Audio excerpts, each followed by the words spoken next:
Hello? Okay. Hello, everyone. My name is Claire. And I'm Gab. And I'm Lark. Rock University High School has been a part of CIF for about 13 years, so we are always trying to find new and engaging ways to introduce a youth audience to the idea of nuclear nonproliferation. To do this, we made the choice to write a children's book intended for an audience of 5th to 7th grade. Our book is called Rising Whispers. We wrote it for the purpose of encouraging those young people to engage with activism and be willing to speak up, even if they think their voice won't be heard. And with this year's theme being revitalizing nuclear disarmament and nonproliferation through cross-cultural youth engagement, we thought a children's book would be a fun and creative way to get that message across. Rock University High School is a public charter school located on the Blackhawk Technical College Central Campus in Janesville, Wisconsin. We follow a middle college model where students can earn an associate's degree or credits toward a degree before their high school graduation. Our school has been a part of Curricular Issues Forum for 13 years. CIF is a standalone class in our curriculum that is optional from 9th until 12th grade. CIF class meets twice a week for 75-minute periods. During this presentation, we will talk about the process of creating our book. The first thing we will touch on is why we chose a book, then researching children's book, how we picked our story, dividing into teams, creating the characters and creating the settings, the writing process, the editing, the illustrating, the audio and the ebook, the marketing, our story and the theme, and finally our hopes and future for our book. Starting with why we decided to create a children's book for our project. The first reason is that children's books are a very accessible medium. While they're usually intended for a narrow age demographic, in our case 10 to 12-year-olds, they can be understood and enjoyed by people older and in some cases younger than that. It's also much easier to engage someone in the topic of nonproliferation when you first present them with something they'd be interested in anyway, like the hook of a good fantasy story. Finally, there's a lot of precedent when it comes to distributing books, and at this point, it's not hard to publish them for free online as an ebook or an audiobook. This makes it easier to get our project out to as many people as possible. To start our project, we had to research other books. Researching other books gave us an idea of the project we were getting into and what people have been doing in the medium for years. After reading many different stories, we got the idea that there's a lot of variety when it comes to children's books. They could include intricate world building, like the sci-fi middle grade book The Last Swantista by Donna Barba Higuera, or they could be more low-stakes stories set in the real world like Jerry Craft's New Kid. However, one thing we noticed was that all books had some applicable moral or lesson, and the clarity of that lesson was made depending on the book's age range. Now on how we picked the story we ended up using for the final book. We started with a simple assignment for everyone in the class to write out a story of their own. Once they were all done, we spent an entire class period having story time where everyone read their stories aloud. Then it was up to all of us to vote on which one we wanted to get revised and become the final project. Some requirements we had for the final book was that it was engaging, age appropriate, introduced the topic of nuclear nonproliferation without telling another person's or group's story. With our story chosen, it was time to get to work dividing into teams. Now that we had our rough story figured out, we had to make sure that we were all on the same page about what kind of book it would become. We decided on a target age range of 10 to 12-year-olds, though with the hope that it could be enjoyed by other age groups as well. We also agreed that we were going to be formatting the story as a digital ebook with the option of an audiobook. With these details established, we divided into teams so we could get to work. The authors were in charge of refining the story and writing out the final draft. The editors would go through each chapter to find mistakes and areas for improvement. The illustrator would draw out the illustrations. The marketing team would create materials to get the word out about the book. And that team eventually shifted to become the audiobook/ebook team, which was in charge of making the book into both of those formats. We tried to make sure everyone was part of the team that matched their skill sets and made sense. For example, Gab was made an author because it was her story that got voted to be the final. Communication was incredibly important throughout the entire process, as each team was working at the same time on different aspects of the book. The authors were the main people in communication with every other group, getting each person the materials they needed to do their task as they were being created. With the group pre-work out of the way, we can now get into the details of what each group accomplished in their tasks, starting with the writing team and specifically character creation. With the character designs, a lot of thought went into them, where several nights where Claire and I worked on countless documents, piecing together different pictures from all over the internet, from flowers to jewelry to dresses. Settling on the final designs took a couple of weeks and a lot of communication with our illustrator, Lark. When picking the final design for our characters, we wanted them all to have a key visual for younger students to be able to identify each character with. Ronnie's key visuals are vines and flower buds, Lil's are cold-toned flowers, and finally Trevor's, which is gold jewelry. As I said before, in this process, there was heavy communication between us, the authors, and Lark, our illustrator. During this time, we had to make sure that Lark could draw everything we were explaining and the image we were painting in our heads enough to be put on paper. Now onto the settings, or the environments that our characters were going to be put in. With the characters fleshed out, we got to work on making each of the settings. We already had a basis for what the world would be like from Gab's first draft, but we needed to make sure every room and environment that a scene took place in had a clear image for Lark to work off of. We made sure to find reference pictures and give descriptions for each of them, all compiled in a Google Doc. This was kept in the shared Google Drive that every member of the class had access to, and we checked in with Lark most class periods to make sure they understood what they were meant to be drawing.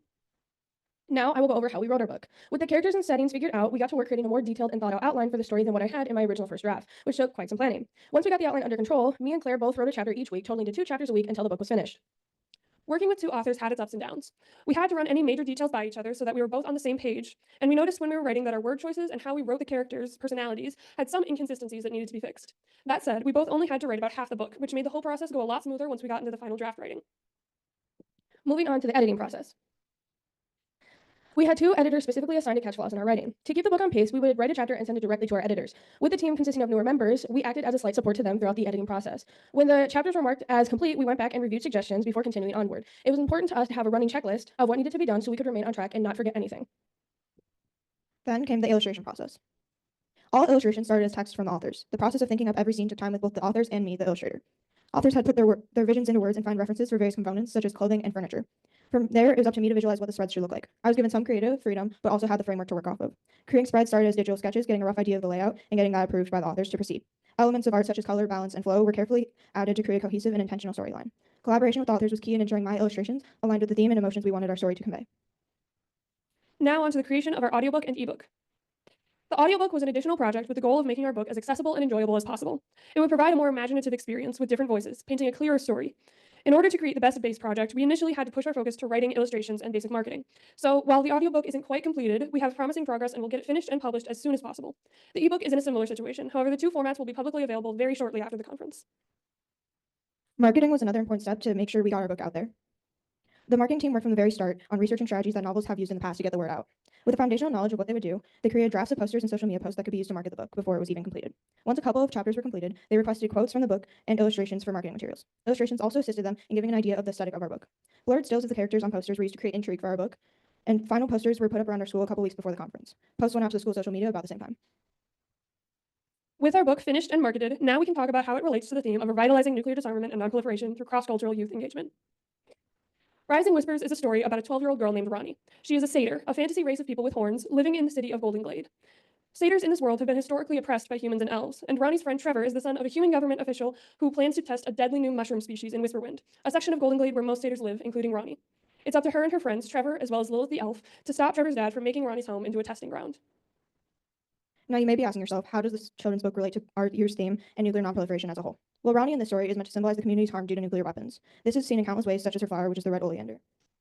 These flowers have come to represent nuclear peace and the need to never make the same mistake twice. For this reason, Ronnie uses red oleanders to symbolize the spirit of a resilient activist. However, there are countless more symbolisms hidden within our pages that I invite you to please check out the book for yourself. For our younger audience that reads our story, we give an explanation of some of the major pieces of symbolism along with a very brief history lesson to hopefully encourage them to look more into the topic on their own.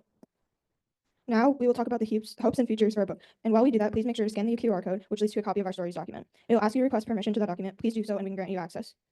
Our idea from the start was to get our book out to the target audience, kids at the elementary level. Our hope is to bring the book to classes within the district and present it to them. We would read our story to them and follow some activities. One activity that we thought would be fun was creating coloring pages and coloring them with them. Another hope of ours is to get our book within school libraries within our district. Originally, we wanted to get physical copies in there, but we plan to start by getting them into the digital consortium. This would mean making the book accessible to everyone and publishing a QR code within the libraries. Students and staff could then scan the QR code and view the book digitally. This method also prevents them with easy access to the audiobook. Our main goal with this project is to pull more young people into this topic by using creative outlets that shows the importance of nuclear nonproliferation, but in a less academical, technical way, causing it to be more easily understood for a wider audience. We believe by doing this, we give a chance for more people to feel welcomed and heard in important conversations like these. Our last goal for the book is for it to become a source of education, specifically in areas that may not have ready access to it. Basically, we want to share it to countries and places that have issues with censorship of the topics referenced in the story's symbolism, such as Kazakhstan. With recent developments, even here in the United States has become a target for this, given that direct education about diversity, equity, and inclusion is currently at risk. We hope that our book, given that it is a fantasy and therefore interpretive, can get across these censors while still showing its message to those who need to hear it. Thank you all so much for listening to how Rising Whispers was created. This project was a team effort, so a big appreciation goes out to our CIF team at home, Jackie, Autumn, Valkyrie, Izzy, Noah, Phil, and Nelson. We'd also like to say a great thanks to our teacher, Erin Jensen, and our chaperone, Stephanie Virillo. We are very, very fortunate to be able to participate in Critical Issues Forum. We're grateful to Director Masako Toki, the James Martin Center for Nuclear Nonproliferation, and the Middlebury Institute of International Studies.